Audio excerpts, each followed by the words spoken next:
had great pace despite being on what was quite frankly the wrong tyre at the end, so fair play. 100%. Gillen's done really well there to get himself into P6, considering he did go and went very heavily onto that intermediate tyre strategy. The same with Kareem 7T. I'm interested to know the thought process behind Meraki and Ben in particular. Ben maybe less so because he had so many issues. He might as well have just gone for it on the soft tyres at the end. If it didn't work out, would have been starting at the back. No big deals. But for Meraki, for the championship leader, it's a big risk to take, because if it did go wrong, he would have been starting way back. But former pole sitter, former winner, and pole sitter once again.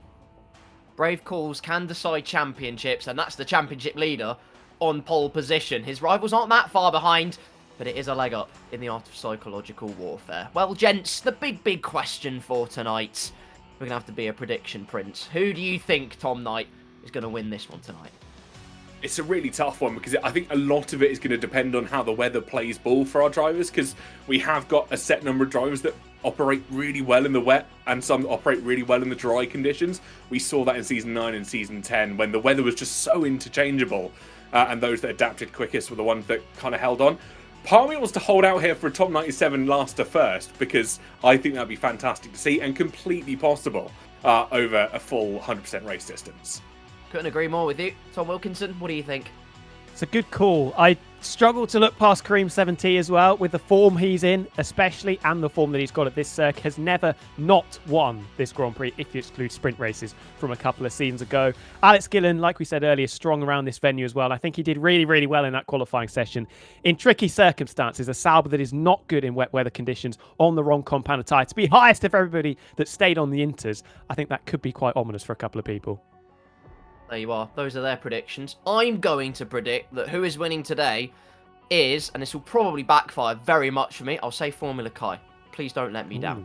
Off to Las Vegas we go, though, of course, in race trim this time and not quali trim. Mixed conditions, we can throw that out of the way. Provisionally, according to my sources at least, it seems to be dry the whole way through, but don't quote me on that.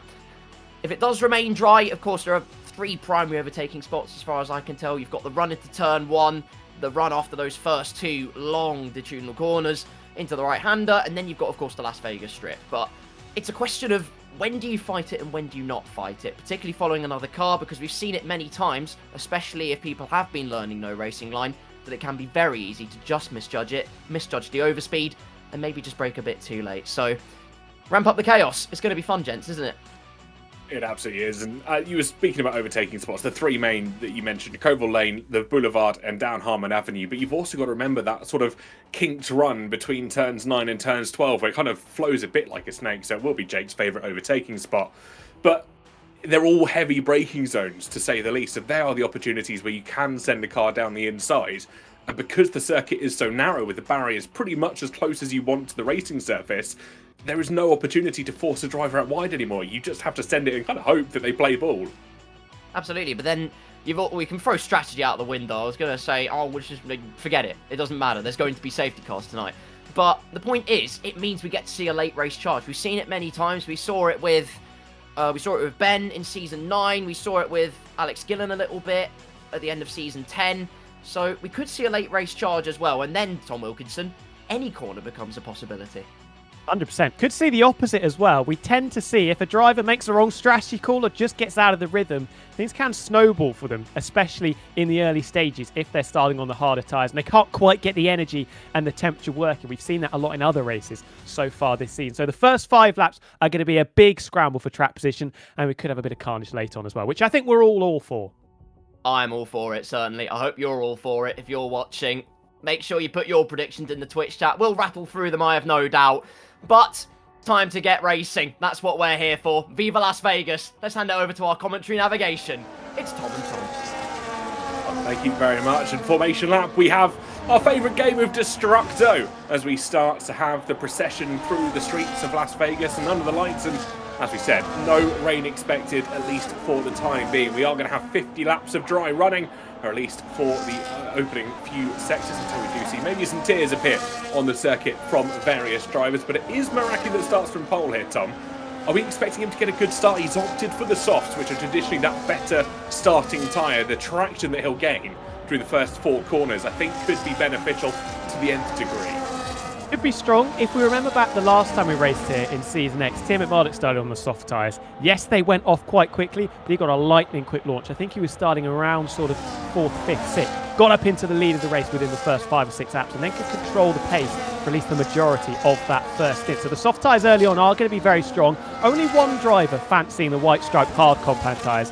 And unsurprisingly, that is Formula Kai, starting way out of position, down in 18th after the blunder of not quite getting around in time. We saw it, he dived into the pits and he only had about 35 seconds to get through the pit lane, strap on a new set of boots and get out again. Whoa, was we got an Alpine facing the wrong way there. I'm trying to guess who that was. Probably Kareem 17 maybe, who's just been disqualified, deciding that he wanted to go backwards down the Las Vegas straight. Absolutely right. We've got some predictions in the live chat. We see Concept for the win. We've got Ches top 10 finish. He starts down in the 14th place for this afternoon. We've got a couple of others.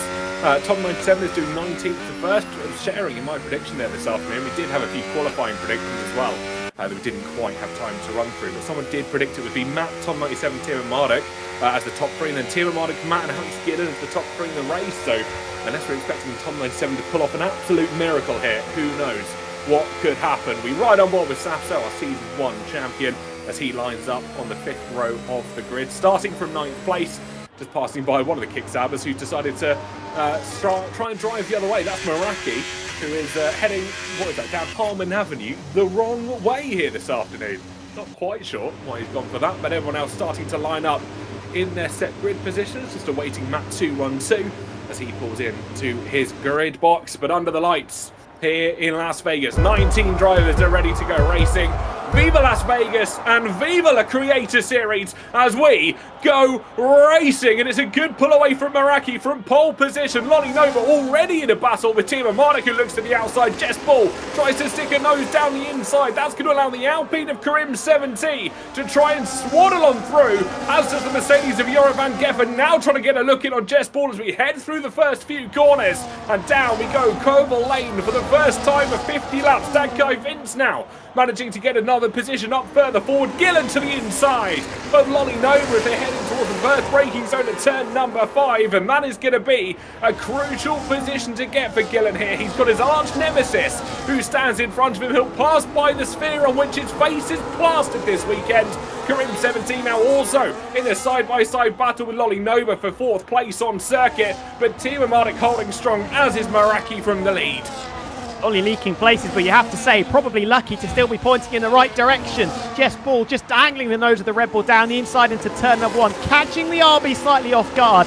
And Lonnie was able to pick up the slide and continue, albeit losing places to Ben Alex Gillen and then getting pocketed there by Kareem 17. Flying start for Fabio as well in the Aston Martin, 10th up to 6th, making the most of his soft compound tyres, medium tyres I think it is actually, for the Aston Martin. Even more impressive. Three-way scrap here as Matt 2-on-2, holding off the assaults for Riccio 3 and Joran van Geffen, another driver that qualified inside the top 5 but has tumbled down a little bit on this opening lap. Tom97 from the back of the grid, already holding 13th.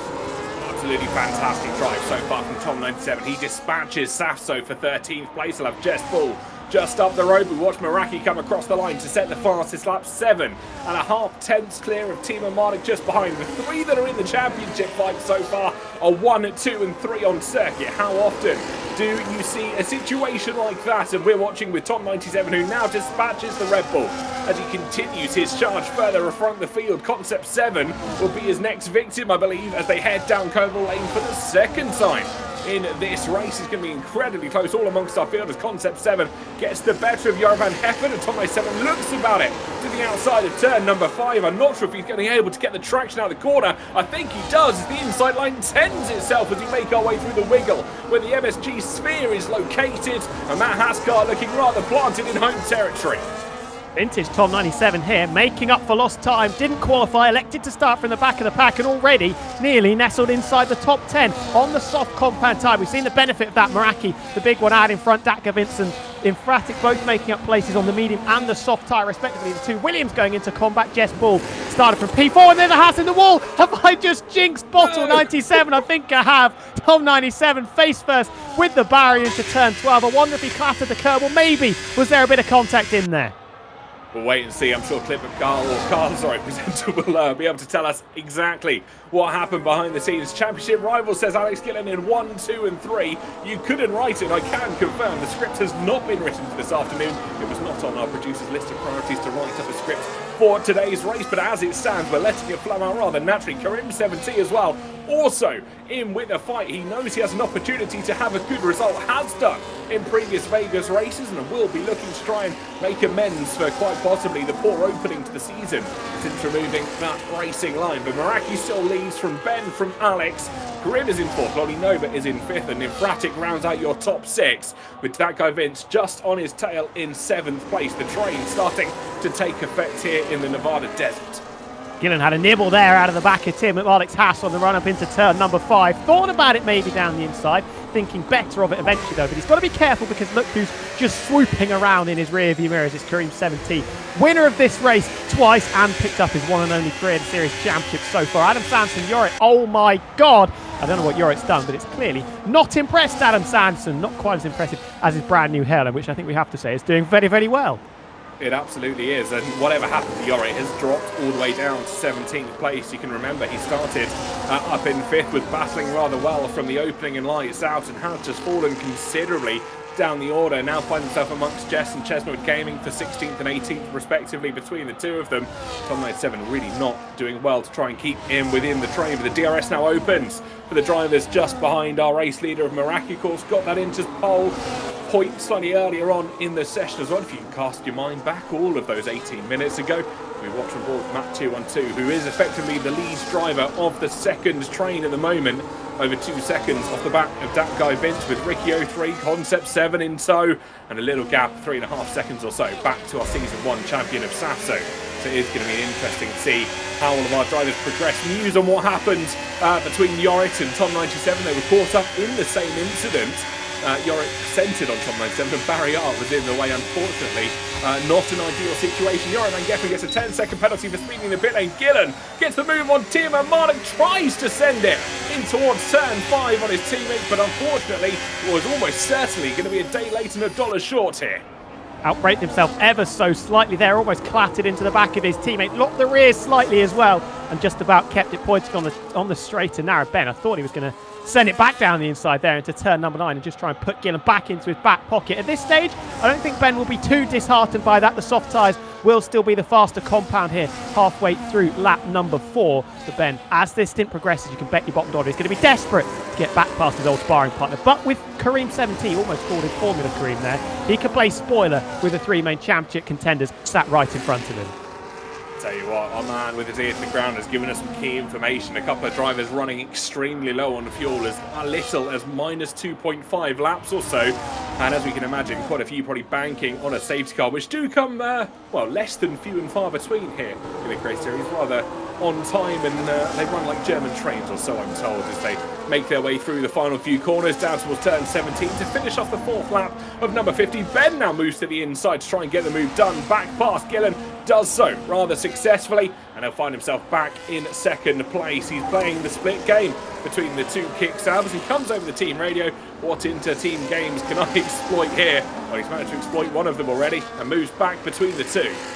Well, remember back to Brazil a few weeks ago, Alex Gillen in the Sauber. His teammate then was Razin Chai. And there was a bit of a race and a bit of a bump and a grind into the pit lane, wasn't there? Both of them picking up damage and 10-second penalties, ruining any real chances of picking up decent results there. And Tim Lark, who was just in front of them as they tried to debate the same piece of pit lane entry tarmac, found it very, very amusing, didn't he? So I think he'll be hoping to try and, like he said, exploit that even more to his benefit. Karim70 has just been holding firm in P4. It's really interesting because for the majority of the opening 4 laps, the top 4 in particular, following so closely. Those gaps were glued at around 2, 3, 4 tenths of a second. Things fanning out a little bit more just as the tyre wear and the tyre temperatures start to kick in a little bit. But Karim70 continuing to look very, very racy on those soft tyres, despite a bit of a ropey run there through 12, and all of a sudden, very much on the back foot down the strip straight.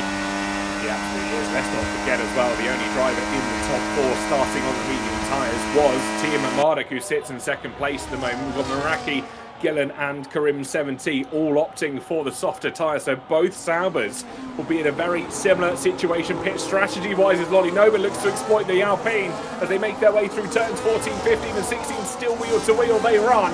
Lolly Nova I think could have caught Karim70 somewhat napping, gets the move done before they get towards the final corner on this Las Vegas circuit, and Karim knocked down another peg, and I wonder if this is maybe the softer tyres starting to lose out in totality to those mediums which Lolly Nova is running and starting to progress through the field.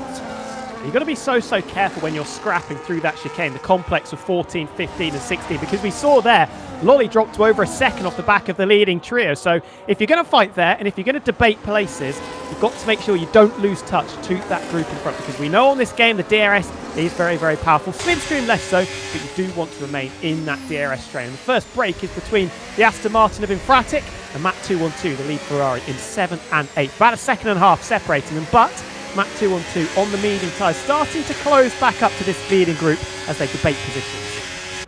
Alex Gillen just running under himself over on the Las Vegas Sphere. His moustache just giving him a bit of a nod and encouragement to make his way through. They are sitting nice and comfortably as Ben and Alex Gillen. They'll turn the corner to run back on towards the Las Vegas Boulevard, the Strip as it's more commonly known. And of course they are just going to sit in DRS, play the patient game, because 50 laps is a long time just to sit and wait and see what progresses. We are expecting at least probably one safety car in this race, because it is not unheard of for the Creator Series and the creators themselves to maybe cause a little bit of carnage. Think your mind back to the end of Season 10 where Hayden Gullis, how do we say this, had a bit of a brake failure and had the slowest collision that I've ever seen on the F1 25 game into wall, and lost a tyre as a result of it. We see there Formula Kai to the inside of Chappers at the same set of corners. It is going to be that Cryome overtaking spot, and speaking of overtaking, Timo Warwick, fed up of playing second fiddle for the time being, moves in towards the lead, and now it's going to be the Australian who stands amongst everybody else on top. Never won here before, but for the second Las Vegas race in a row, finds himself in the lead within the first 10 laps of the Grand Prix. And you would imagine 7 laps in, those soft compound tyres will be slightly subpar, and the mediums, the specialist compound at this stage of this opening stint. Alex Gillen still there ahead of Lolly Nova and Karim70, and that mistake from Karim a couple laps go into 12, really just demonstrating how you can pay such a hefty price for such a tiny mistake, for him in particular, not running the racing line, doesn't have his braking zones absolutely nailed down, not quite got the muscle memory that some of the other drivers have got. You're losing time all the way down that long straight into the braking zone of 14. It's about 20 seconds of time that you're going to be giving up to the drivers in front of you, and the ones behind, as we saw from Lolly Nova, did not need that second invitation. Yeah, this is where we start to get into that mental aspect, the strategy element of the race, because you have got to prioritise your exits out of these corners to make sure the runs down the straights are as perfect as they can be. As we mentioned last time we raced in Vegas, Ben was chasing to maintain his 100% win record in every season. Unfortunately for him, it didn't quite happen, as we do see Meraki, I think, just having a sniff down the inside of the Australian. Couldn't quite get the move done as Gillen almost loses the car, and I wonder if the rear right maybe just taps the barrier just a little bit and unsettled that Sauber, but he's now trying to chase down Meraki in towards turn 17, lops for the outside line to try and get a little bit of more speed in towards its heavy braking zone of 1, 2, 3 and 4. Maybe goes for the up and under as Meraki tries to open the door. Can't quite do it on this occasion, but are we starting to see the Saubers battling now? So you saw on board there, Gillen did not have a lot of battery left, so these guys aren't taking it easy. They are pushing in these early stages. Lolly Nova just hanging back, getting out of the turbulent air. Alex Gillen's second chance, maybe? No, sits behind once again on the run down into turn number 5. Infratic getting 6th place, though, back off the hands of Dak Vince. Mediums for the Aston Martin, soft tyres for the RB. We're seeing the yellow stripe rubber coming to the fruition at this stage, and still Alex Gillen very sternly examining the rear geometry of that lead Sauber car, but again, just a little bit wobbly there through 7, 8 and 9, maybe just struggling with the back end of that kick Sauber. You're absolutely right. I think the question will be, are we going to see maybe some begging team orders come across the radio? Lolly Nova, I think, was right on the rear of Gillen there as they tried to make their way down towards the tight left-hander of turn 12, where we have seen mistakes made in the past. Concept 7, the 7th concept at least for the moment, as he runs his way just behind Matt 212, who is freshly engaged, we have been told. Put a ring on it eventually at the end or the start of this week, so congratulations to him and Last 212, as she is more commonly known in his streams. Gillen now sick of playing second fiddle to his teammate, gets the move done and up in towards second place, and will now try and mount a charge to Tiamat Marduk in front. But the important thing to note here, Tom, he's lost DRS over 1.4 seconds away from the Australian. Kind of terrible run through 14, 15 and 16 and leaks another spot. Lonanoba I don't think is satisfied yet though. Just had a little think about it down the inside into turn 1. Just seeing if he can maybe put Alex Gillen out of kilter and spook him into a bit of a mistake. But Alex Gillen's one of the sturdiest, isn't he, when it comes to racecraft, and does hold firm in second. Jake bumped down a couple of spots there and just struggling for pace. Tiamat Marduk is absolutely checked out in the lead of this. Infratic getting ahead of Kareem 17. These soft tyres look absolutely done at this stage. They absolutely do. 35-40% wear is roughly what we're hearing in and amongst the drivers at the moment. The gap between Tiamat Marduk and Gillen continuing to rise lap after lap, and I wonder how much of that is because pressure being put on by Lolly Nobi. Yellow flags fly in the second sector. Sanderson's gone spinning around down at turn number 5, gets the Williams pointing the right direction, but unfortunately I do wonder if that is partially towards the soft tyres not playing ball as much as he would have liked. Doesn't look like there's any damage on that Williams racing car. They are 8-lap-old mediums, soft tyres had them on since the start of this race, and I think that is going to be signs of things in the future for many of our drivers here.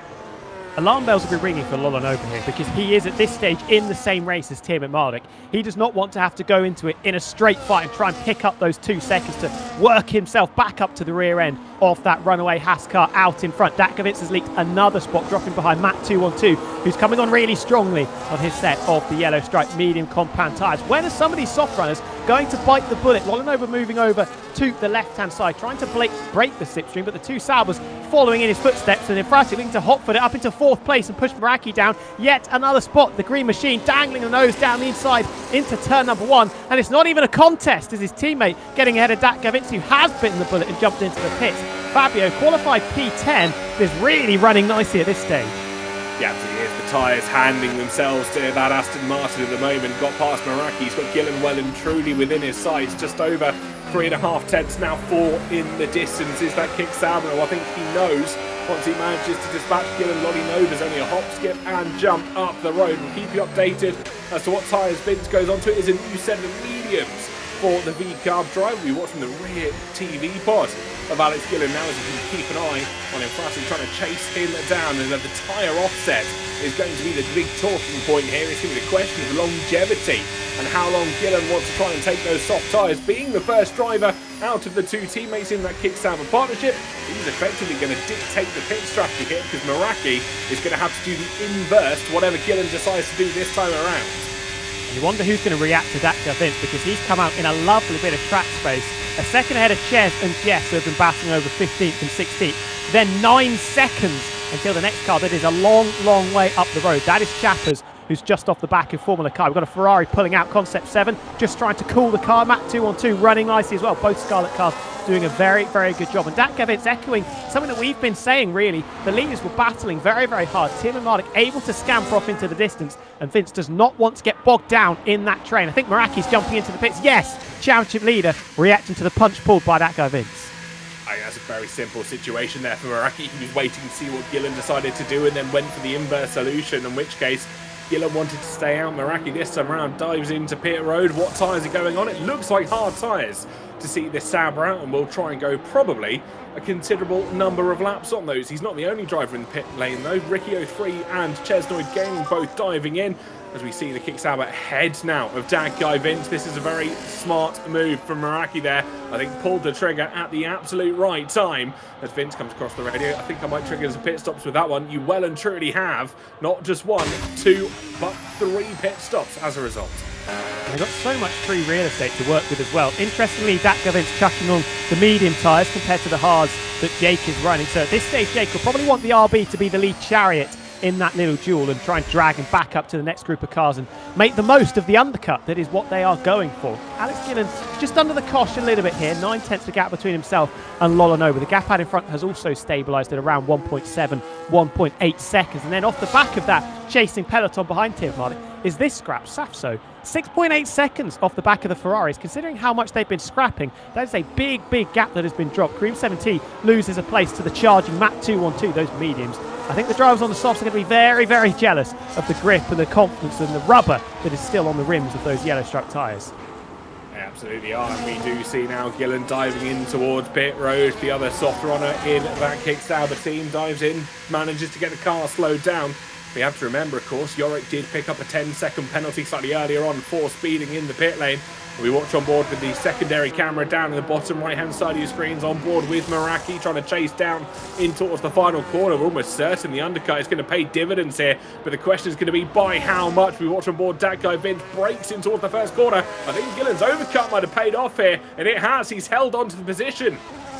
And he's nearly got out of 1 second to Vince behind. So Vince has got to get his skates on while Gillen goes through the warm-up phase. Safso losing a couple of places. Formula Kai started from P16 on a set of hard compound tyres. Now running nicely in position number 7. Has just quietly gone about his business to work his way through the slower cars. Vince taking a lot of curb there through turn 5. That's going to leave him vulnerable with Meraki so close behind. And Alex Gillen trying to check out in front and leave these two in his wake. This is terrible news for Jake if he can't now get past this RB and back into the 1 second window of his teammate.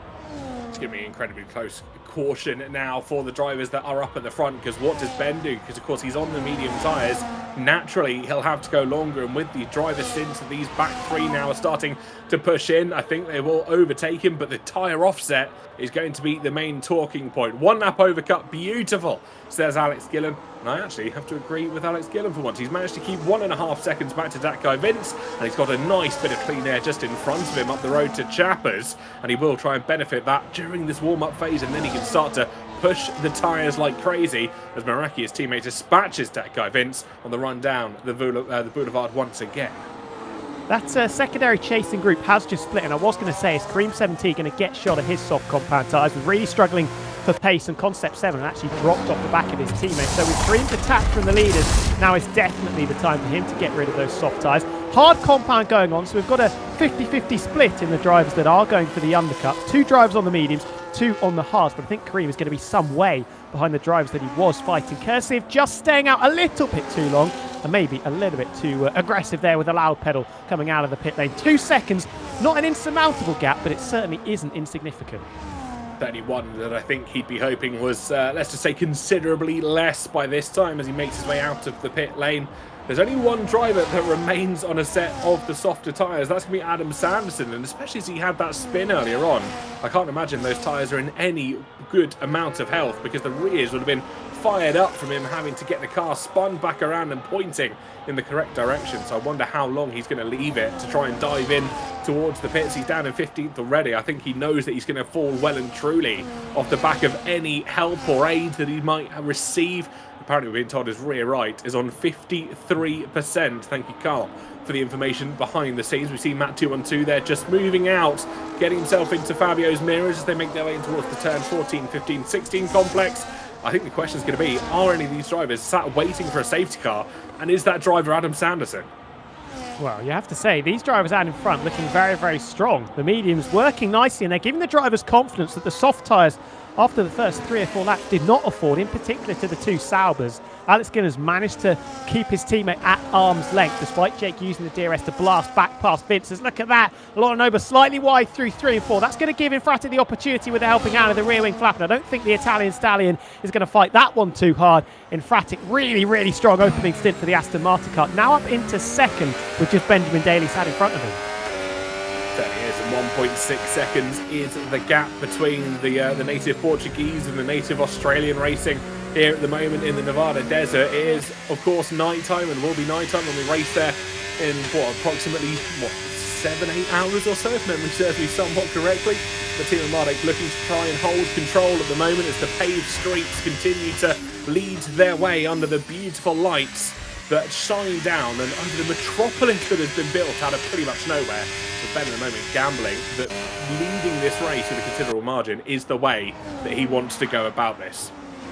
Doing a very good job, you have to say. Once he got up into the lead, did not look back and left the 2 Saubers to squabble amongst themselves. Vince's pace on those mediums is not great at this stage, with Lolly getting back past Infratic with the DRS on the run down into turn number 12. It's going to be interesting. You have to commend Fabio, it has to be said, because that Aston Martin, we know, not very good in a straight line. Very, very draggy, not very aerodynamically efficient. So with this long, long straight, you'd expect him to be so vulnerable on the run down into 14, 15 and 16, but he hasn't been losing places, he's been making places.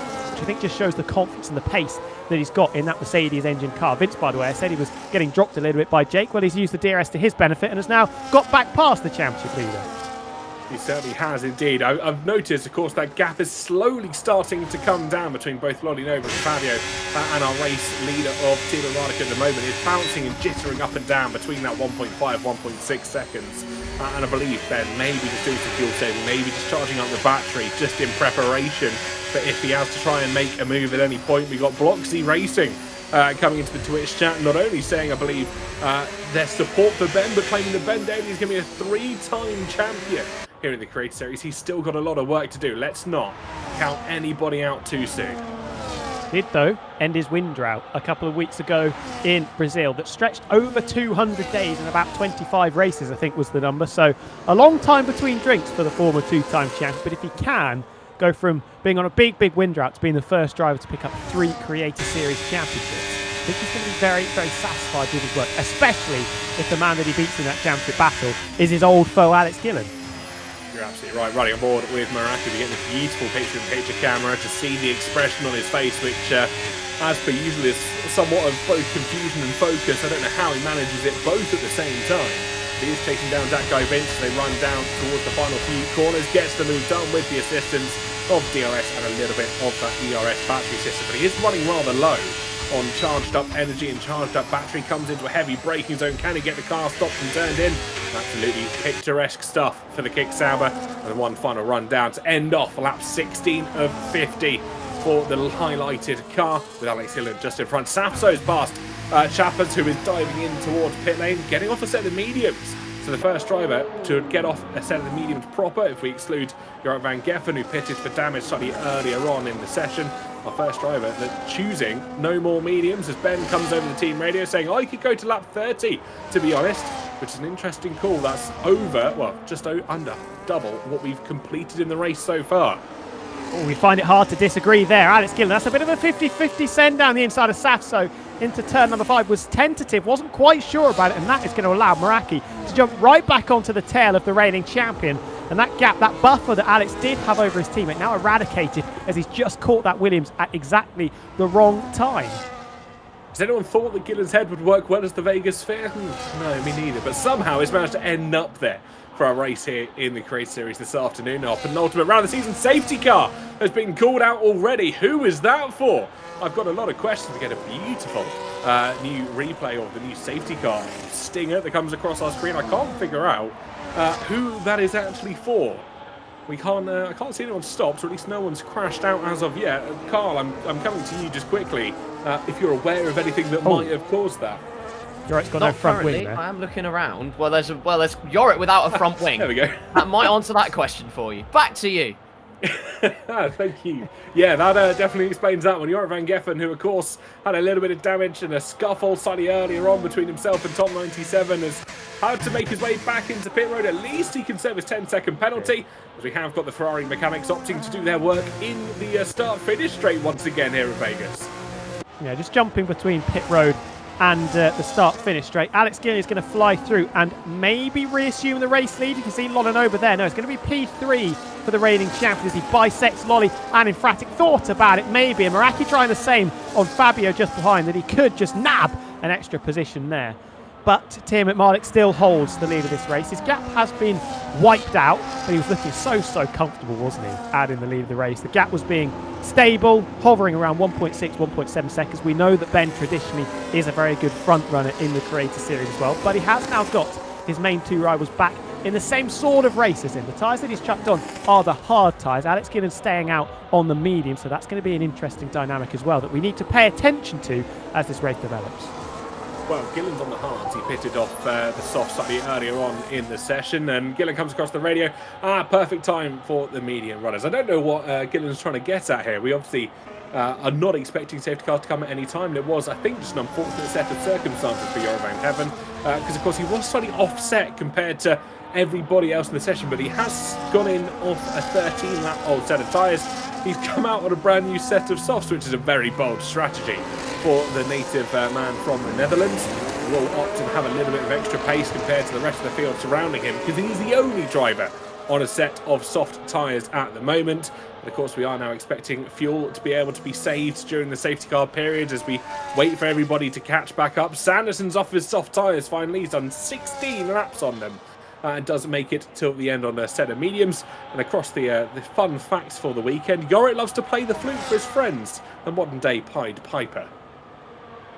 Quite an expensive one as well, especially if you look at the damage that he causes, not just to people's ears, but to the Formula 1 cars that he ends up driving around. If you remember, 7 days ago in Suzuka, did quite a lot of damage to the Williams car that he was piloting then. I think he went through about 4 or 5 front wings over the course of that 53-lap race. So not going to be popular with, well, anybody in the Craig series, whether that's with his flute playing or with his driving.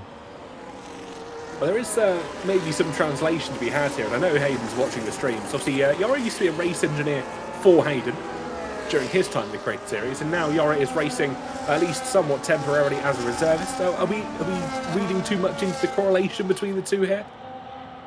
Well, the apple doesn't fall too far from the tree, does it? It certainly doesn't. We're being told the safety car is somehow doing 180 miles an hour down the Las Vegas Boulevard, which is incredible speed for Burt Byner. He must love it at this circuit, especially the drive. I probably wouldn't want to be driving it in real life with the conditions that we saw in qualifying, where Behrman locked up the brakes and went skating, quite possibly the longest I've seen one of these safety cars go skating for an incredibly long amount of time. Certainly will be a much slower safety car should we see similar weather conditions IRL tomorrow morning as the race gets going in Las Vegas. But Timo Marduk still leads here from Lolly Noda from Gillen. Emphatic still finds himself in 4 as he's made his way up from 10th place. But I'm just trying to figure out the best climbers so far. I think that's going to be Formula Kai, who started down in 18th place, now finds himself in 9th here, Tom. Has got off his hard compound tires, but does obviously have a brand new set of mediums that you can exploit in this stint. Also chucking on the mediums was Matt 212, who has locked himself into a 2-stop strategy. Started on the mediums, bolted on the mediums again, so he's obviously hoping and praying and putting all of his money on the fact that there will be another safety car at some stage in this Vegas Grand Prix, and I don't find that particularly unlikely either. Jake saying congrats to Ben on winning by lap 17. I mean, talk about defeatist. No wonder he's only won 1 championship if he's got that kind of attitude. Well, and it was, 6 seasons ago, if memory serves me somewhat correctly, so Meraki needs to buck up his ideas if he wants to try and continue on and have any hope for the championship. I forgot I wrote that. Just slithering his way there on the circuit, trying to get some temperature into the tyres. Absolutely classic, isn't it? What we do need to just make people aware of, if you remember back to Season X when we were here at Las Vegas, there was an interesting occurrence, let's say, with the safety car, where it said the safety car would come in, and then it didn't come in. Everybody backed off, blasted down to turn number 1, realised the safety car was still out on the circuit, and caused absolute chaos. 10-second penalties being thrown around like they'd gone out of fashion. So let's just hold our breath here. And there is a potential that might take place again. We're hearing as well, Karim 17 nearly binned it into the wall as well under safety car. That was under safety car as well, last time around, I believe, in Season 10. So there is still hope for our drivers to make their way through. We have got to keep an eye, because I remember last time trying to figure out what exactly had happened to that race restart, because everyone was going slowly, and I really couldn't figure it out until I think you so kindly pointed it out as we made our way through. But Joro van Deffen starting to make his way back up towards the pack, starting to climb up towards the train that is progressing through turns 6, 7, 8 and 9 past the Las Vegas Sphere that is still donned with the beautiful face of Alex Gillen, that beard in all its mighty glory shining down amongst our drivers. 100%. We said it earlier, I don't know who he's paid or how much money he's paid to get that kind of advertisement, but he's obviously done a very, very good job. Absolutely he is, and we've been told it did happen in Scott Taylor's race yesterday as well, the safety car issue here at Las Vegas, but we hope we've got everything crossed as our drivers make their way down the strip for the 19th time in this Grand Prix. We're on board with Jess Ball, Rock's the Rig Development driver, commentator and presenter. Is there anything that Jess can't do? Truly one of the outstanding women in our community that is pretty much capable of doing most of the jobs in amongst the broadcast, racing, commentator, presenting. She's the full package. Didn't send a photo in, though, to put onto your fun fact sheet, so there's one thing that she hasn't been able to do. Now, let's just hold our breaths, everybody, because the safety car has been called in. Timo Marduk backing the pack up. And we're just going to see if that yellow dot disappears. It has pulled over to the left, so we could be positive about this. We could be. We'll wait and see. It hasn't seen it disappear yet. That's my slightly worrying thing. Green flag flies, though, at Vegas, at least temporarily. The yellow dot disappears, and we are underway at lap 20 of 50, and it's Timo Marduk that gets the almost perfect jump.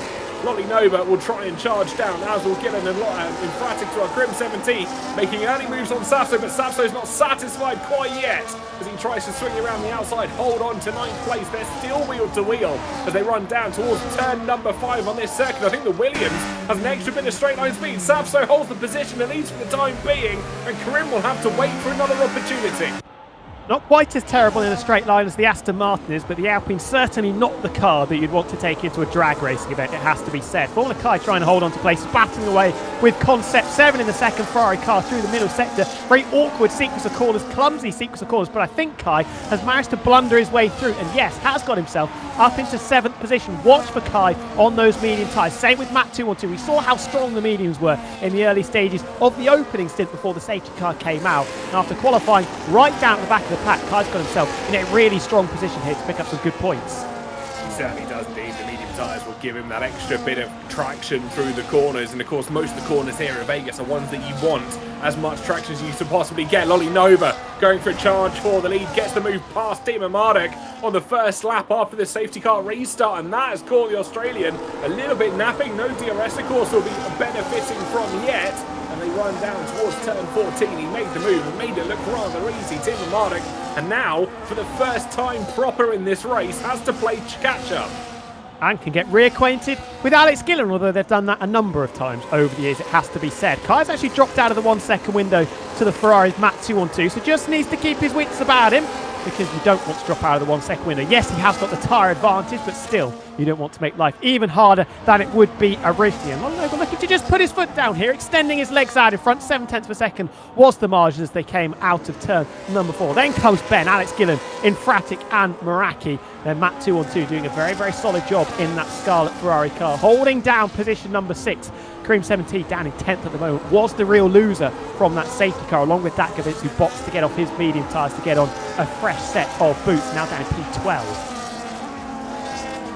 Vince will have to try and overcome the struggles that he's had here. Of course, the earlier pit stop than most other drivers. He'll be trying to recoup the positions after most of the others were able to pit under the sanctuary and serenity of the safety car that came out just a couple of laps ago. But interesting to note in terms of fuel here, Ben is still under fueling. Lolly Nova has pretty much equalled out his fuel, can go till the end. We're watching on board with Matt 212 trying to chase down Marakis. They make their way down towards turn 14 for the 21st time in this Grand Prix.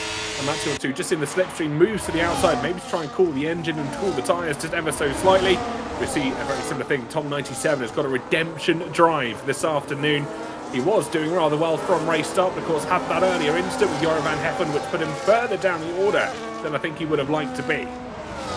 So pitched into the barrier. Here comes Matt 212 challenging the championship leader. Might not be leading the championship come race end, because with Ben up in 2nd and Gillen 3rd, bumped down into 6th, and Matt 212 taking the opportunity as it presented itself to him on a silver platter. Now up inside the top 5, charging very, very nicely in the prancing horse, with Infratic now the driver sat just in front of him. Everybody moving all over the place, trying to keep the cars cool. And look at this, Formula Kai maybe on the move as well, just dangling the Alpine around the outside. Had a look and a think about it and trying to enact even more pain onto Maraki's last 90 seconds or so, recharging the battery. That is unwise, because Formula Kai, if we know anything about the Alpine driver, if he sees an opportunity, he'll send it down the inside and through the clumsy middle sector. Saw an opportunity to try and nab 6th place off the hands of the championship leader, and now there's contact as Concept 7 getting in broad and getting involved in this skirmish as well. Yeah, the safety car restart really opening up opportunities for all of our drivers to get involved with battles that weren't necessarily coming into fruition at the earlier stages of this race when the pack did start to separate. Van Geffen's got past Ricciardo 3 further down the order for 16th place. We keep riding on board with Formula Kai right on the rear of Concept 7. The long straight, the slipstream and the toe will certainly become and pay dividends here as the Alpine moves to the outside, and it will all go down towards braking zone as DRS for both cars is enabled. Down towards turn number 14, it's going to be who's braver on the brakes. Formula Kai gets past Concept 7. Later on the brakes, he will go round the outside of turn 14 and 16. I think the outside line once again paying dividends, but look in the background, Karim 7T having a massive wobble as he tried to get past past the Williams of Safso at the same time. Almost found himself perpendicular to the racing surface there, and the battle still not one and done, with Safso looming and lurking in the rear view mirrors of the Season 9 champion. But Kareem has managed to get back through. We heard that he left his brake magic on effectively. He was at 70 brake buys, which is what caused the bad restart. Same for Datka Vince, although his poor restart coming from just a lack of pace and confidence on the white striped hard compound tyres. Chapa says thank you very much. And now Tom97 is just going to put even more pain onto the head top of Datka Vince. Unlucky 13th, now bumped down to 14th. Yeah, Tom97 is driving like a man renewed at the moment. He's got this second opportunity, which I didn't think he felt like he would have oh so soon after the calamity of the race start that he has experienced here this afternoon. He gambled one way on trying to go for the ultra start of this race and unfortunately fell down the order after his number didn't quite come up at the roulette wheel. But we are watching with Fabio, who's had a great start. I think he's gone almost somewhat unnoticed. He's got to fourth place and hasn't been able to really make any more impressions further forward. He's had Lottie Nova and Tio Mardik taking the limelight just in front of him, and Alex Gillen, who now slots into third. Matt 2-on-2 though in the move and on the groove as he tries to have a look to the inside. I think will tend itself to turn 14. The question will be who's going to be brave on the brakes. Matt though, I think just backing off for the time being, playing the sensible game here, Tom. Cannot believe we've just seen an Aston Martin win a race in a straight line. That is unbelievable. Meraki, by the way, got absolutely no battery left in his car and is just falling off the face of the planet down in P6. Mac 2-on-2, not finished with emphatic yet down the inside of the flat-out final corner. Going to continue on the run down into turn number 1, but didn't fancy it. And a lock-up from emphatic, maybe just giving him another opportunity to just duck and weave underneath the rear wing of the Aston Martin. But holding into P5 once again. Mac 2-on-2, looking feisty here though is Matt in that Ferrari. Going very, very nicely, as of course is Fabio in front. Jake though is going to be enormously vulnerable with no battery left in that Sauber car. Here comes Tom97 though, flying with the fastest lap of the race so far on a hard set of tyres nonetheless. So he's on the hardest compound that you could possibly be on in this race and somehow still managed to set a purple first and third sector. A personal best in the second for the Haas outfit this afternoon. And I have a feeling he's only going to get quicker as he feels more confident within that cockpit of the car he's piloting here in the Nevada desert. We pass as we see Gillen in full flow in the background on that Las Vegas steer from the rear with Meraki's car. You can just see Formula Kai in the distance. Later on the brakes goes that Alpine, who must be feeling somewhat confident with the battery that they're able to burn, as you alluded to earlier. Meraki, who's gone a little bit hell for leather on that ERS system on the restart. You can see the ever-increasing gap up to Matt 2-on-2, and now has another opportunity to try and drag race against the Aston Martin that stands in front of him. Can the Ferrari, can the prancing horse do what horse racing does best? But unfortunately, doesn't seem to have the straight line speed. He'll have one more opportunity on this lap down Harmon Avenue towards the start-finish line. And again, I don't think it's going to be enough. Well, he didn't want it on the previous lap into turn number 1. Someone who does want position number 1 is Timo Mardik, who snatches it back off the hands of the Italian stallion, and the former two-time champion back up into the lead of the race ahead of Lolin Ober, Alex Gillen, Infratic and Mac 2-on-2, your leading quintet.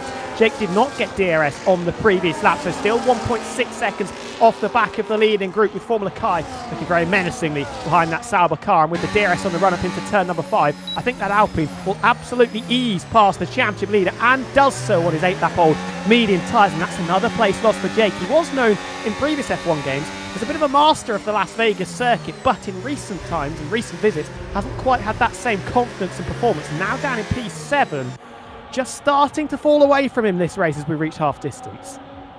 Absolutely right. It's interesting to know, I think Matt 2-on-2 had alluded to in the Twitch chat as well, running slightly higher wings than some of his other counterparts here this afternoon. So will be excellent in the corners, the likes as you run down through turn 11, turn 10 through 13, and especially during that opening complex of those 4 corners as you make your way on towards Koval Lane. But down these long straights, of which this Vegas circuit has numerous, could be somewhat of a sitting duck as his Ferrari counterpart Concept 7 dispatches our championship leader, and Lolly Nova retakes the race lead on lap 25 of 50. This is fantastic racing all up and down this grid. But I'll tell you who's had their ear to the ground up and down the grid as well, and can give you a little bit of the inside scoop. It's our man in the corner. It's Clipbook Carl. Carl, what have you got for us? Thank you very much, TK. Matt 2-on-2 making the move on Infratic. Nicely done, Sunshine. Well, it's good to check in with you all. I'll try and keep it as brief as I possibly can because there is a sensational development happening at this Las Vegas race. The top 5 all within DRS range. We have that guy Vince into the pit lane. Whether there was a bit of contact, I'm not sure. Either way, in goes the V car. Very interesting stuff. But regardless, at the moment, lap number 26, past the Fulcrum point we go. It's Lolinover that currently leads. With the questions about Ben's fuel situation, at the moment he is saving despite running at full pace. He might well be fine to the end. It's interesting fortunes for our championship contenders. Meraki not having the rub of the green in the lean green machine. That is the Kick Sauber on the oldest tyres of anybody in the field at the moment, and so it remains. And losing time hand over fist compared to his other 2 competitors. The championship leader staring down the barrel as Tiamat Marduk and Alex Gillen currently sit 2nd and 3rd respectively. So good fortunes for those 2 in their conquest for the championship chase. The championship leader has some work to do. It's been very interesting to see the different dynamics of the cars as we have gone about, particularly the advantage to the high straight line speed cars. Yes, Meraki has dropped a couple of positions, but it took an extremely long time for the likes of Formula Kai and the battling Concept 7, who looks to try and show the nose to the inside. Formula Kai not thrown off kilter though. It's been interesting to see, despite having no battery at all, Meraki able to keep those 2 behind for as long as he possibly could. Plenty of pickings, complete chaos, and everything we expect from Las Vegas. At the moment though, we have Tiamat Marduk trying to chase down Lolinover. Those 2 have had the rub of the green, they've had Lady Luck on their side, but Alex Gillen is waiting in the wings. Many interesting things still to go, plenty of surprises to unfold. And well, I shan't delay any longer. It's back to commentary corner. TK, Tom Wilkinson, over to you guys. Thank you very much. Carl, just before we actually lose you, I did want to ask you just one question. We're at lap 27, just over half race distance. Has your prediction for race winner changed in the slightest? I'm going to stick with my guns. I'm going to keep faithful with my prediction. I think Kai on the medium tyres, he's clearly still got good pace. He's made his way back into DRS. And if there's anything we know Vegas for in the Creator Series, it is a late safety car. Yes, it was the championship finale the previous 2 years, but you just never know. I mean, well, you'd be hard-pressed not to say this man, TK. He's up to P11. He is absolutely soaring on through. He absolutely is. And thank you very much, Carl, as always. And if there's one man you want to listen to who will maybe make a good prediction, it's certainly the man who is here to the ground. Carl Baranek, everybody, giving us that insight that we most certainly need. Now, Tom Wilkinson, I'm staying with my prediction for Tom 97 to go from last to first, lights to flag here this afternoon, especially in that situation where he is starting to find some traction and find some ground. I'm going to come and bring the question to you here this afternoon. Are you going for a different race winner, or are you sticking to your guns from the pre-show? I'm going to be stubborn and stick with Alex Gillen, although I haven't yet seen anything from Alex that screams race winner. He's looked fast. He's been able to keep himself inside the top 3 as Tom now trying to work one over on Safso through the final corner. Battle will continue into turn 1 and dancing around the outside of turn 1 goes the Haskell. Slightly too wide though, a little bit unstable on the run through 2 and into 3 and 4 we go. Move not done yet, but this time Safso on the outside on the dirty part of the circuit, and Tom 97 will move up for the first time this evening over halfway through into the top 10. But I am going to stick with Alex Gillen. I'm definitely not going to change my mind to Meraki, whose pace, I don't know where it's gone. 1.5 seconds now off the back of Concept 7. In 4 of his first 5 races here at Vegas, finished on the podium and won 3 of them. Post that, he's finished 5th, 12th and 5th. And this time, not looking particularly good either. No, he's not had the best races so far. Last time around, last lap, he was 7/10 slower than Concept 7, who runs the position ahead of him for the time being. So interesting to see how it looks. And championship as it stands, in the bottom right-hand side of your screen, Tiamat Marduk would inherit the championship lead from Meraki, who drops all the way to 3rd place. Alex Gillen would take up a 2nd place position on 133 points, but 139 going the way of Tiamat Marduk. Lottie Nova and Razin Chai, who is not here this afternoon, will hold on to 5th place by hook or by crook as we head in towards the final round in Abu Dhabi. And according to the calendar, the track is to be announced on race day. So for all I hope, we could be going to the Dubai Autodrome, everybody.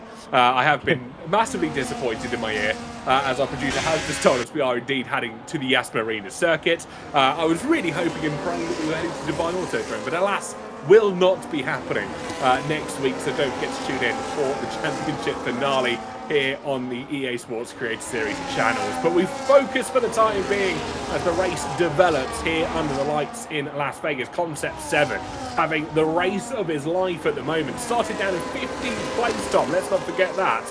And he's trying to challenge Formula Kai in 6th, who equally started down in 18th place. The Ferraris generally just look really, really strong. Matt 212 had the confidence to really lean on that car. Clip but cars coming over the radio. What do you mean? Not the Dubai Autodrome. Anything but Yas Marina. I think everybody will agree to that. But yeah, both Scarlet cars running and riding very, very nicely. Tom 97 cruised up to the back of Meraki, but this could be Concept. Is he thinking about an audacious move there? Well, he was ducking, weaving all over the rear wing of Formula Kai on the run through the flat out 9, 10 and 11 into 12, almost grazing the barrier on the right hand side. He's glued to the rear of that Renault engine car. I think this could be an opportunity with the straight line speed the Scarlet car has got, maybe to challenge, although it looks like Formula Kai just has the legs at this stage. That's Concept 7 last time around 2/10 quicker than Formula Kai on circuit. At least he's looking to the inside, just reminding the Alpine he's in his mirrors. And I think it's going to be a question of when, not if, we do see the Ferrari try and pass on this Alpine. Tom 97 further back has made the move on what would be championship leader Meraki, at least as he was heading in towards this race in Las Vegas. Meraki falling faster than a lead balloon, I think, in Vegas. He drops down to 9th place now, which is a rather unfortunate situation, but Concept 7 still on the back. And one thing I didn't forget to do, whilst I was asking our fantastic presenting panel up here on the top of the show, let us know in the live chat who you think is going to take the race victory here this afternoon. Let us know whether you're watching on TikTok, Twitch, YouTube, Kick, or some weird other platform called Twitter or X, as they want to try and call it now. Let us know in the live chat who you are here supporting, who you think is going to take the race victory, as Matt212 continues to reel in Alex Gillen here for a podium position. Now, something else that Carl has let us know is just a driving style tweak that a couple of drivers have been making. Tom 97 going through turn 12 on the run before you get to the strip straight, annihilating, using Carl's words, the curb on the inside. And that's gaining him a lot of time over the drivers that he's around, the likes of Meraki, Kareem, Concept 7 in front, being a lot more tentative, because if you do hit that curb wrong, it will spit you violently into the wall that protrudes out on the right-hand side. So good little note there from Khan. That's probably explaining a decent chunk of the performance that Tom 97 is able to extract compared to his rivals. Absolutely right. I've seen the human Pokédex has come into the Twitch chat, and it was too funny not to read out. Matt in the top 10, as he's going to go... Oh, this is Concept 7, his teammate, my apologies. Matt in the top 10 feels like that one polar bear in Texas meme. Incredibly harsh, but actually, you know what? I kind of understand the direction in which you're coming from. But the other Scuderia Ferrari still on the back of Formula Kai as we make our way through turn 17. I think the question for Concept 7 now is he's got to make this move done. Otherwise he falls into this situation or he's going to be stuck behind another car, and the lead or the gap behind him is going to just start to close in on him. Yeah, Tom 97 is going to be looking very menacing in the rearview mirrors of that Ferrari, and that is why he wants to get his skates on. Alex Gillen not with a particularly good run through 2 and 3. Matt 2-on-2, if he gets an opportunity, will send it. Gillen very, very late on the brakes into turn number 5, almost runs into the side pod of a Haas of Tim McMahon that sits in front of him. It's going to be really interesting to see how this dynamic just develops, really, because Concept 7, you're talking about it. Formula Kai has done 14 laps on his set of medium tyres. The same for Matt 2-on-2, 4 and 6 at this stage. There will be a point where those tyres start to drop off. I don't think it's too far into the future now here with 20 laps of this Las Vegas Grand Prix to go. And with Tom 97 arriving quickly, just as we're talking about that, Concept 7 maybe has decided now is the time to bottom, and he has put Formula Kai into his back pocket. We saw him try it a couple of laps ago, trying to find the smallest of gaps to fit a Ferrari Formula 1 car on the flat-out runs through 10, 11 and up towards 12. And that will bring Tom 97 into the fray. Formula Kai is going to fight this, though, with helping Ana Diaz once again, side by side, eyeball to eyeball between the pair of them. And retaining the favour goes through Kai and back up into 6th position. That has definitely now brought Tom 97 back into this. And Jake, who at one stage was 2 seconds off the back of them, now back into contention, is just battling and scrapping really hard here, the championship leader. Yeah, battling actually is what encourages these packs to start to form up, because they can't go as quick as the cars behind them when you're trying to go side by side through a numerous amount of corners in a row. And as you said, that's what's allowed Tom 97 now to close up to the back of Concept 7. But watch what we were talking about, the curves, the aggressiveness that Tom 97 taking, especially on that inside right, the short amount of track he's had to use compared to Concept 7 there. And this will be a fairly easy overtake for the Haas pilots as they make their way down towards turn number 5. But Tom 97, I think, certainly bringing in his league racing expertise and certainly proving that they are worth running here this afternoon. He'll have Formula Kai just in front of him, but I believe they race in the same tier in PSGL, if memory serves me correctly here. So they continue to run through. Yeah, that could be interesting. Reacquainting themselves with one another in 6th and 7th at this stage. We have to say, with the confidence and how easily Tom 97 can lean on that Haas car. Remember, it's not the most benign of machines, that Haas car. It does definitely bite if you get it wrong. So, doing a very, very commendable job up into 7th. Remember, didn't qualify, started from P19 and then got embroiled and got bumped into the wall by Jorik van Geffen in the opening lap. Chipped off half of his front wing, had to make an early stop. Has now managed to recover that and is very much in contention to win this race. I have heard from some sources as well that they aren't the best of friends in PSGL at Tom 97 and Formula Kai, so I have a feeling this one could lead to fireworks. We see the leading few drivers just peeling their way through turns 14, 15 and 16 on towards Harman Avenue for lap 33 of 35, or to begin lap 33 or 50 should I say. And it's Tim and Mike still in the chase of Lottie Nova, both of them equal on tyres. Gillen on a 5-lap older set of harder tyres, so that would explain why he's just kind of happily just to sit in 3rd place at the moment. Matt 2 and 2 and Fratic as well, rounding out the top 5. But Formula Kai, Tom 97, all in DRS, down within the top 10, down to Karim 7T. We've got a 10-car train, essentially, for the lead here. Can we appreciate that nobody has got a single penalty? The only driver on 2 warnings as it stands is Formula Kai, who stands in 6th. But no one at the moment has got a track limits penalty. Doing a very, very good job. Not necessarily a circuit.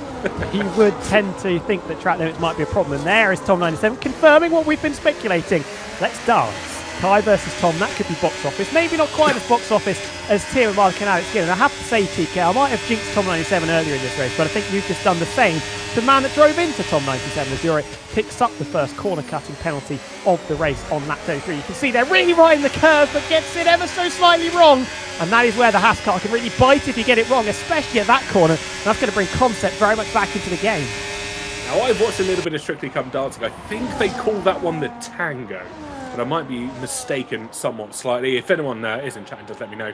Let me know what they call that one, because that was far too aggressive over the curb. It has worked for him so far over 33 laps of racing, but it is one that not necessarily has paid off this time. He hasn't lost DRS quite yet, because Formula Kai has dropped off the back of Fabio. Watches Matt 2 on 2 here, trying to snipe up a move for Alex Gillen just in front. Of course, the medium tyres of 17 laps old, as Gillen tries to go around the outside of Timo Martin, maybe goes for the up and under, but may not expect Matt 2 on 2 to be there. And Matt goes still, well, tries to go squirreling through, but Alex Gillen just holding on that outside line, the tiger line for Alex Gillen at the moment. But he has lost time to Timo Martin. Matt 2 on 2, right on the case again of Alex Gillen as they come in towards the braking zone of turn number 5. Gillen takes the really narrow line on the right-hand side, but Matt just drops off the back.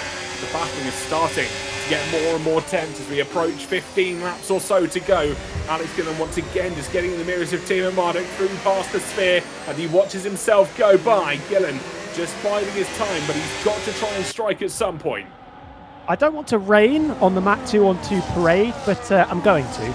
If we don't have a safety car, he could be in a bit of trouble, because remember, he's gone medium so far. So yes, the pace is really strong and he is holding 4th place, but if there's no safety car and we're green flag to the end, Matt 2 on 2 has to make another stop, and everybody around him can go to the end of this race.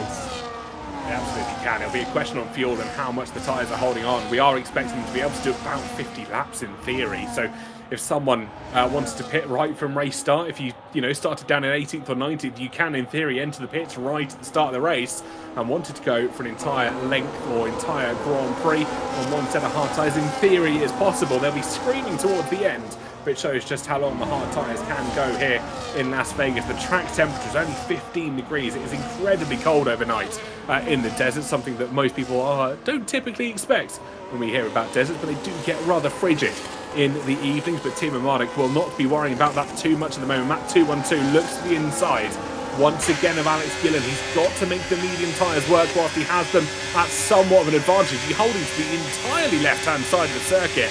as they run down Coval Lane down towards the MSG Sphere. I wonder what is surrounding that sort of attitude. Tom 97 comes across the team radio saying traction is letting me down now, which is something that we were to expect. He's done 18 laps on a set of the hard tyres, and I wonder if he's starting to experience some traction issues. Are our front runners, of course, all three at the front, Lolly Nova, Timo Mardik and Alex Gillen, all of those on 18 laps or older hard tyres, and we have been told Kai's tagged to the wall. The driver in P6 at the moment, which could explain why he might be running with a little bit more caution at the moment. Interesting stuff. And I think as the yellow flag comes out, Jorrit is retired in the pits, but we've got a safety car. Has he retired in the pits, or is he slammed it into the pit wall? And that is going to save the blushes of Matt 212, who's going to be absolutely delighted that he can get off those medium tyres. I think I just saw an Aston Martin go straight into the wall in the background at turn 12. I think Ricky 03 may have been slightly caught out by that because he's lost a load of places. And there is Ricky off into the pickets at turn 12 and hands 2 free spots to the Williams boys of Adam Sanderson and Safso, who now gets a drive-through for speeding under the safety car. So it's not all sunshine and roses. Alex Gillen! Alex Gillen's dropped it out of the final chicane. That is so un-Alex Gillen. He slammed into the Ferrari Concept for the second week running, has his front tyre ripped from the car in a very unfortunate circumstance. But Alex Gillen, that is a mistake that I don't think I have ever seen the reigning champion make, looping it lazily round through turn 16. We also appreciate he's lost a load of positions, so Meraki, who wasn't going to have to double stack, now is, because of how close he is to his teammate just in front. So Meraki has been screwed over by this as well, because he's going to have to wait for his teammate, I'm sure, to get a front wing replacement. No, he's managed to keep it just out of the barrier, but they haven't replaced it. The front left end plate almost certainly damaged on Gillen Sauber, but Meraki not held up as much as he could have been, although paused there for a time being and then invented teleportation to exit pit road, but he does rejoin in 9th place, just one down from where he would have liked. Gillen over the team radio saying, sorry Concept, that's my bad. Well, I think there may be a few words exchanged between Ferrari and Sauber, of course sharing the same power unit. We are correct in saying that Gillen's wing didn't get changed, and Jorrit did indeed nerf it into the wall at the final corner. This is massive for the championship, with Jake really struggling for pace down in 9th, Alex Gillen looping it around, and now with half a front wing still on that Sauber car, which doesn't have a lot of downforce in the first place. Gillen's got a choice to make here. Does he try and stick it out with no front wing or half a front wing, or does he box again and try and charge his way through the field in a Sauber that's pretty decent in a straight line, but that is a hell of a lot of overtaking to do in the final 15 laps. Matt 212 on a set of soft compound tyres along with Formula Kai. That is going to be a fascinating dynamic, because Ben and Infratic in front, I believe, are both on hard tyres, and then Lolanova's on the mediums. So we've got 3 tyres, 3 different compounds inside the top 4. I'm really curious as to what you'd expect to run here. We've got, what, 14 laps realistically of racing to go. I'm trying to do some maths in my head here as to what the ideal sort of tyre length would. I mean, technically, it would be ideal to take the hards. The mediums will last. My question is going to be the softs, because you aren't going to really be able to take the softs to any way, shape or form. I mean, they've done 16 laps at a push, and that was from Sanderson, but we saw how much he was struggling in the opening stages of this race. Everybody else took them realistically 10, 11 laps at absolute most. So I think the softs, bolted on by both Matt 212 and Kai, could be a bit of a mistake here. The medium runner of Lottie Nova, I think, has made the perfect call, but the question will be again in longevity. Can those mediums hold on to the attack that Timo Mardik and Infratic, well, I think pretty substantially will send closer towards lap 45 towards 50. It's going to be fascinating. The drivers in 4th and 5th are going to be the fastest to start off with. Then it's going to be the driver in the lead, if he's still in the lead, of course, with Lolanoga. And then it might even switch to the drivers on the hard tyres. The softs should get to the end. We saw in the first stint, albeit on heavy fuel, that after 4 or 5 laps they can be quite tricky to just try and keep under control, especially the rear tyres just struggling for rear grip in general as they start to wear. It's going to be a fascinating dynamic. We're also hearing from Clipbook Carl that I said that it was Gillen that looped it round. That's certainly what it looked like. However, I think it's, if you remember back to Mexico a few weeks ago, there was a bit of an issue with the Delta involving Concept 7 and Razin Chai, where the Delta was different for both drives, and that meant that Razin, I think it was Razin, just clattered into the back of Concept. I believe that is what's happened again, and Matt 212's gone into the back of Alex Gillen, who's then looped it round out of 16. Yeah, I think you're right. Just trying to put the power down, the tyres being of the age and degradation that we were expecting, unfortunately. Did not want to play as much ball as possible. Karim 17, you can just see him trying to warm the tyres up under the safety car conditions. We're still sitting at an air temperature of 13 degrees, so it is rather frigid out on the street circuit here this afternoon. It's certainly not one that you'd want to go out in maybe shorts and t-shirt in, but I'm sure with the engines behind them, our drivers are going to stay nice and toasty, hoping that their tyres can do the same. I've got some interesting news from behind the scenes, and I'll tell you what, we'll bring Clifford Carlin quickly if he wants to unmute, just to go through what exactly it is that he's telling us. So it's a bit of an interesting development here, ladies and gentlemen, because I've been listening in to the conversations around the paddock, particularly with the safety car, which is in this lap. Tiamat Marduk has been debating whether he actually wants to overtake Lolly for the race win. Remember, with the averages, he wants the best possible car going into that championship finale, and if he finishes behind Lolly over, maybe they swap in average, maybe that gives him the upper hand going into the final round. Well, thank you very much, Carl. Lolly Nova has launched very early here in towards turn 17. Caught Tiamat Marduk somewhat napping. I thought we were going to have 2 or 3 wide further back. We do see Formula Kai on the rear of Matt 212. It's almost 2 wide between Gillen and Tom 97. This could be interesting. One of them technically has raced higher up in BSGL. Obviously, Gillen racing in F2 once in a while, but didn't have the best of results with. And now we watch Formula Kai right on the rear of the Scuderia Ferrari. The prancing horse late on the brakes goes the Alpine of Formula Kai round the outside of turn number 5. Can he try and maintain this situation? The softer tyres, of course, will pay dividends. Both the Ferrari and the Alpine are on the softer compound of tyre, and Formula Kai is wasting no time in getting involved in this scrap, and I wonder when he's going to try and chase down Infratic and his team radio from Tiamat Marduk. I'm really going to struggle in this restart. Well, struggle he has, because he's over 1 second behind Lolly Nova already, and we're only, 2/3 the way through this opening lap.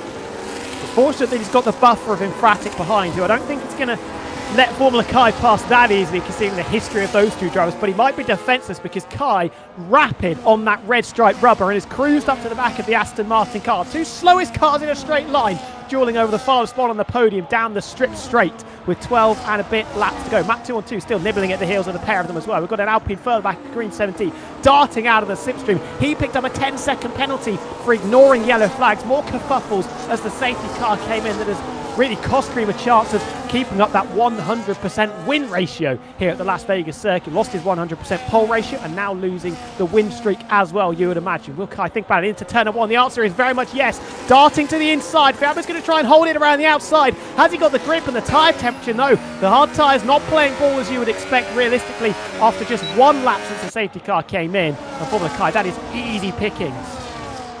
DRS enabled as well as we head on towards lap 39. Let's not forget the battle, or the, let's just say, controversial incidents that we saw between Fabio and Formula Kai last time we ran at Vegas, most notably down at turn 14, 15 and 16. I thought we were going to see a repeat of it that time around, but fortunately Kai has managed to make the move rather nice and smoothly this time, but 3/10 back is still Fabio as they make their way through the complex where the sphere is located. 6, 7, 8 and 9 on lap 39 of 50. We've got 12 laps to go here in this Grand Prix.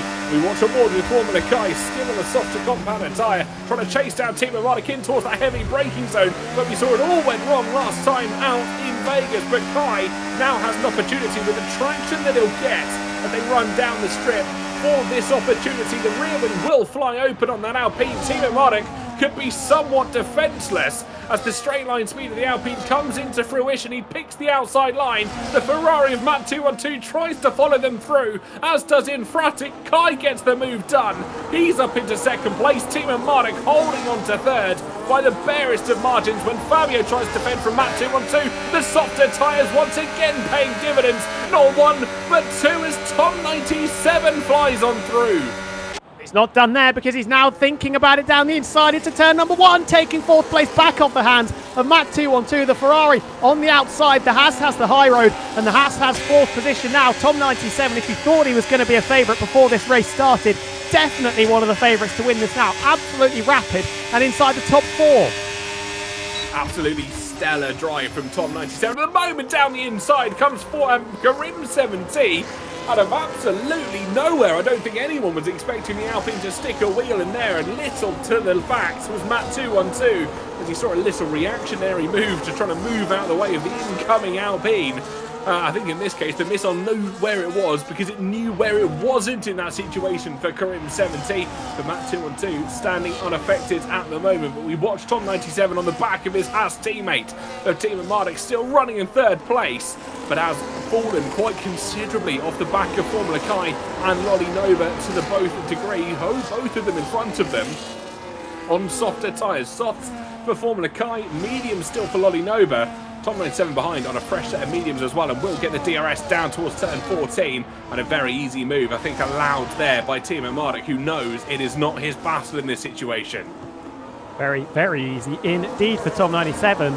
Lolly Nova leading still, 1.2 seconds. Formula Kai's blitzed sector 1 and sector 2, but hasn't quite got inside 1 second just yet, although I think he might do it on the next lap. The question is now, when will those soft tyres switch and the mediums be the faster compound? Tom 97 now with the fastest lap on those medium compound tyres, and he's going to be right at the ragged edge, battling with one of his adversaries in Formula Kai, as they've met a number of times in alternate F1 League Racing Series, and both of them not exactly come off on the right foot.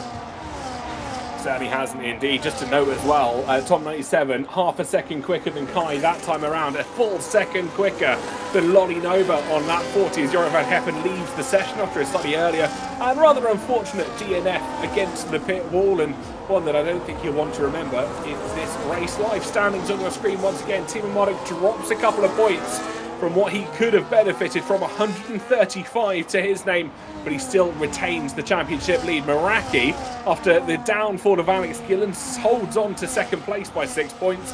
Gillen will hold on to third for the time being. Lolly Nova and Razin Chai standing in the order 4th and 5th respectively.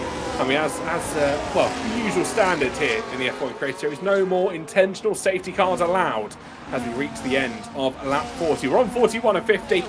9.5 laps to go in this Grand Prix. My prediction, I think, that was maybe somewhat of a joke right at the start of this show, that Tom 97 went from 19th to 1st, is looking more and more likely, Tom. Well, I think we need to talk about Lolly Nova, though, because if you look at that standings, he was only 16 points, I believe, off Tim Marduk, although it might have been 19. I can't quite remember the number. That means he's got a mathematical chance of still doing it. And if Ben, on these hard compound tyres, continues to leak places as Matt 2-on-2 flies around the outside of the final corner, will be contested by the former two-time champion to turn number 1. The soft tyres should still have enough grip compared to the hards. Tim Marduk getting his elbows out there as Matt 2-on-2 having to do the dog work on the inside now of 3 and 4. But Ben has managed to hang it out for the time being and just about repelled that assault. But this time Matt 2-on-2 with the advantage in the ascendancy with a straight line speed. He's got the inside into turn number 5, bails out of it. Unbelievably passive there from Matt, and that has given Karim 70 the freest of free invitations to launch it around the outside and pocket pinch the Ferrari.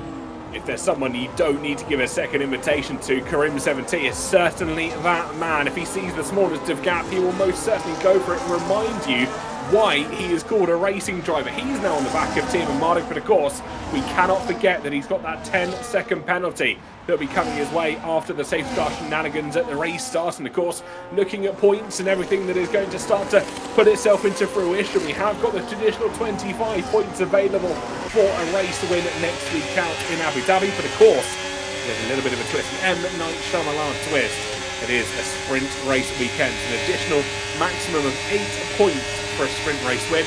That could make or break the championship here. But the top 3 have separated their way away as Meraki now gets past Alex Gillen. That could be crucial points in the championship, not only for Meraki's charge, but also for Gillen's downfall as Chappers now tries to look around the outside as they make their way through turn 14, but has to settle for 10th place at the moment. But I wonder if that's going to worry on the mind of Alex Gillen as the Red Bull starting to get more and more racing. That guy Vince now goes for an attack and assists the Red Bull, as does the Williams of Adam Sanderson. They're swapping positions left, right and centre as we head in towards lap 43 of 50. Chappers losing not 1 but 2 positions there after initially trying to go for 9th place on Alex Gillen. What does Gillen do here? You can see missing that left-hand end plate. The championship for the reigning champion might just be falling by the wayside here, especially with Lolly Nova winning.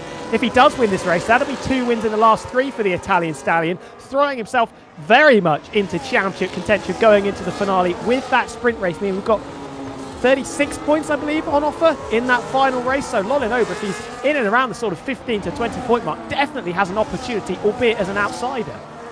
I've heard apparently Infratic's been speaking to his chat saying his car's a bit of a boat here this afternoon in Vegas. Well, unfortunately no water for him to be able to sail his way to victory but he will try and steer this ship in the correct direction until the end of this race, with the checkered flag does fly. But we ride on board with what will be the battle for the lead, essentially Top 97 with DRS on the back of Formula Kai, who has just held on to DRS himself. To Lolly Nova, who leads this race, is going to be a question of who's going to be braver of the brace into turn 14. Tom 97 waits for the opportunity to present itself, and that's a very smart move indeed. Matt 212 still on the rear of the other Haas car as well of Team Mardik, but you can see the weaving happening in front as they run down Harman Avenue towards the start-finish straight. Any question of which way this race is going to go, Matt 212 is not quite sure which battle he wants to try and partake in, as Team Mardik and Karim 70 involved in their own little scrap here, and Chappers loses even more positions, both Tukey and Riccio 3 getting past him for 12th and 13th respectively.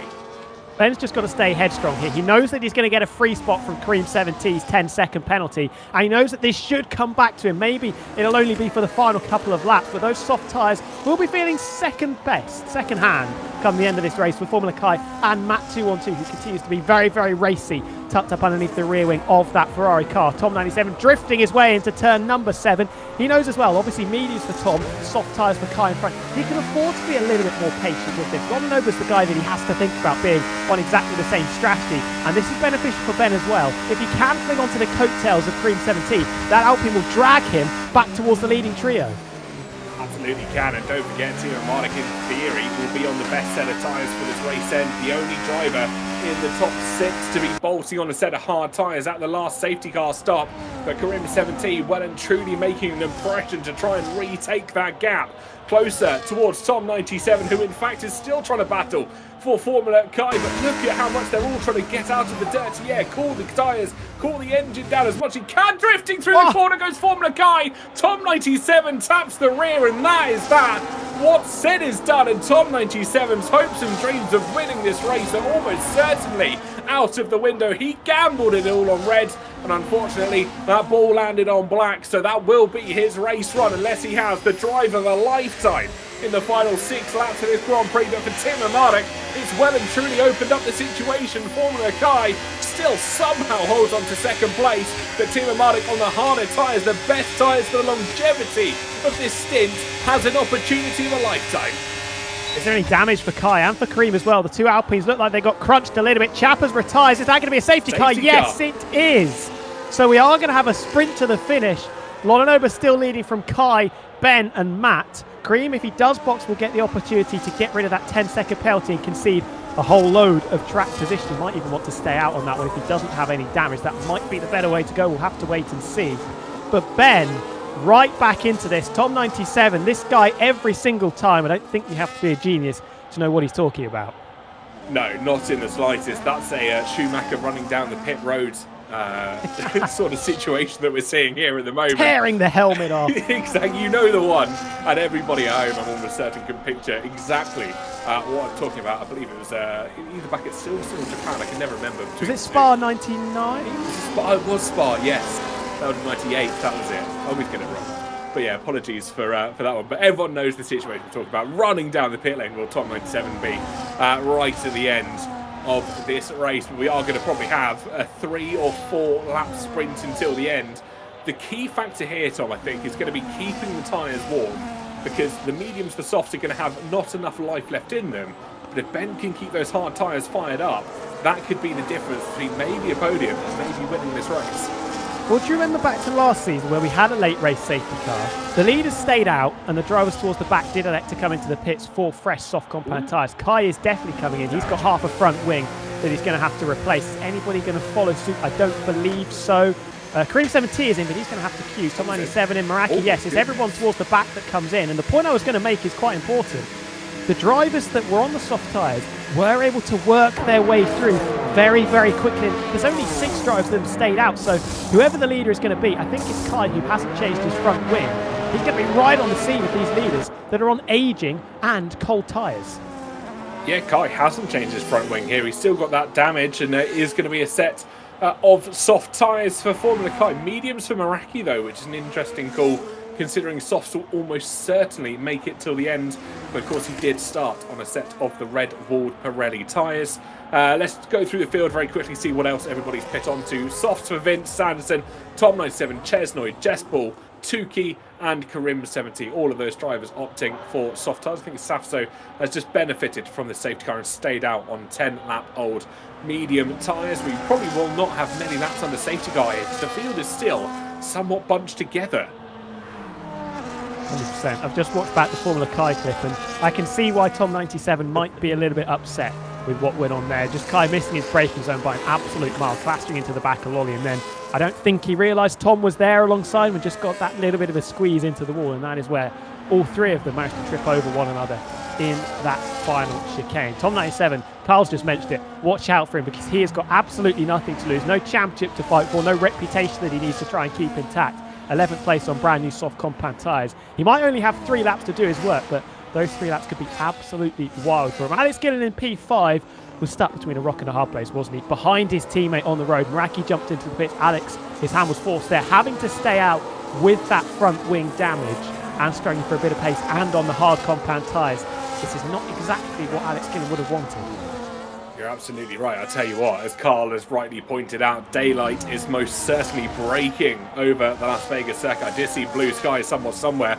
I could have sworn this was a night race, at least for the majority of the Grand Prix, but daylight has been breaking. That's how many safety cars we've had over the course of this race so far. And as you mentioned, Tom's driving, I think, is one that certainly could be an interesting performance. I think we could see Verstappen 2021 vibes at the restart here, because he's going to be gunning for this. He's got nothing to lose, equally realistically nothing to gain other than a race win.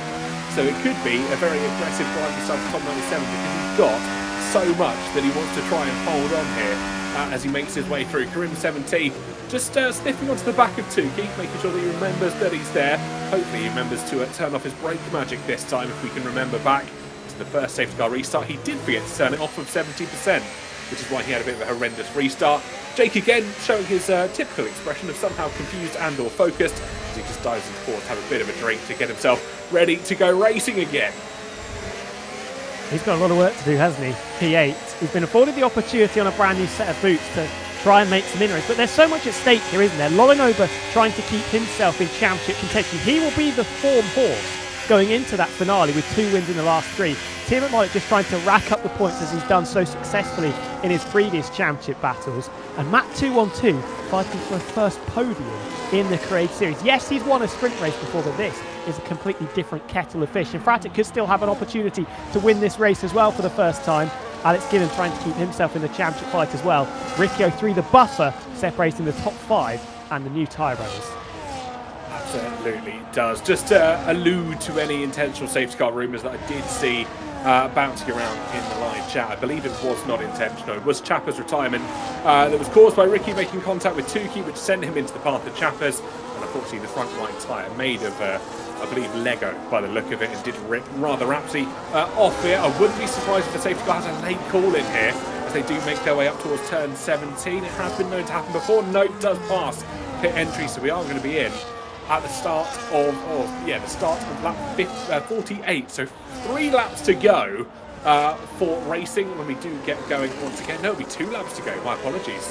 It'll be even less than that. So a 2-lap sprint to see this race out, Tom, and I think it's going to be a rather interesting one. Will be. Stay tuned, folks. This could be exciting. The drivers on the new tyres have got less time to try and make their work count. And it gives the opportunity for the likes of Lolly, Tia McMahon, Matt 212 and Fratic and Alex Gillen to hold on, cling on to as many places as they possibly can. For everybody watching, first of all, leave your predictions. Who do you think is going to win this one? Lolly on the mediums, Ben on the hards, Matt 212 on the softs, and then the new tyre runs from Formula Kai downwards. Also, if you're on Twitch, make sure you drop a follow. That is very, very important. If you're on YouTube, subscribe to the channel and make sure you hit the like button as well. The race recap will be coming in a few days' time, of course, and there's always a good bit of fun to watch, isn't it?